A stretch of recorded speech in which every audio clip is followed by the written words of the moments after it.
எனது அன்பான ஆத்மார்த்தமான அன்பு உள்ளங்களுக்கு ஆதவன் மைந்தனின் அன்பு வணக்கம். நீண்ட நெடுநாளைக்கு பிறகு உங்களுக்கு இப்பதிவை பதிவிடுகிறேன். நாம் அனைவரும் இறைவனின் குழந்தைகள். அது உண்மைதானே? நாம் அனைவரும் இறைவனின் குழந்தைகள் என்பது உண்மைதானே? அப்படி என்றால் அவரின் குணங்கள் நம்மிடமும் உண்டுதானே? நாம் அனைவரும் இறைவனின் குழந்தைகள், இது உண்மை. அப்படி என்றால் அவரின் குணங்கள் நம்மிடமும் உண்டு என்பது உண்மை.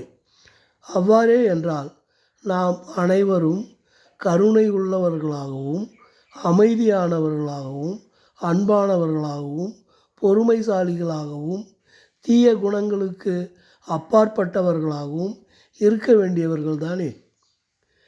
நாம் அனைவரும் இறைவனின் குழந்தைகள் என்பது உண்மை என்றானால் அவரின் குணங்கள் நம்மிடமும் இருக்க வேண்டும். அவ்வாறென்றால் நாம் அனைவரும் கருணையுள்ளவர்களாகவும் அமைதியானவர்களாகவும் அன்பானவர்களாகவும் பொறுமைசாலிகளாகவும் தீய குணங்களுக்கு அப்பாற்பட்டவர்களாகவும் இருக்க வேண்டியவர்கள்தான். இதுதான் உண்மை. இனி அவ்வாறு இருப்போம் என்பதில் நாம் சற்றே கவனம் செலுத்துவோம்.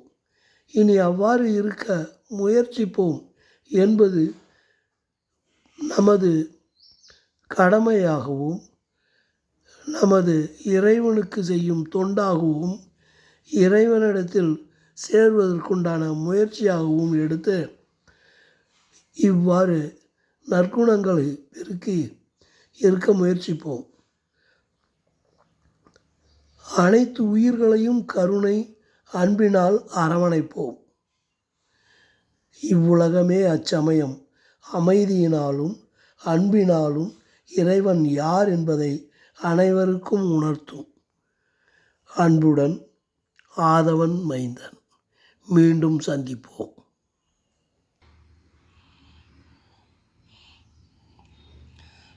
நாம் அனைவரும் இறைவனின் குழந்தைகள், இது உண்மைதானே? அப்படியென்றால் அவரின் குணங்கள் நம்மிடமும் உண்டுதானே? அவ்வாறே என்றால் நாம் அனைவரும் கருணையுடையவர்களாகவும் அமைதியானவர்களாகவும் அன்பானவர்களாகவும் பொறுமைசாலிகளாகவும் தீய குணங்களுக்கு அப்பாற்பட்டவர்களாகவும் இருக்க வேண்டியவர்கள் தானே? இனி அவ்வாறு இருப்போம். அவ்வாறு இருக்க முயற்சிப்போம். அனைத்து உயிர்களையும் கருணை அன்பினால் அரவணைப்போம்.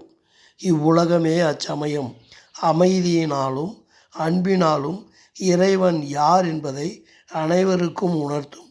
அன்புடன் ஆதவன் மைந்தன். நன்றி, வணக்கம்.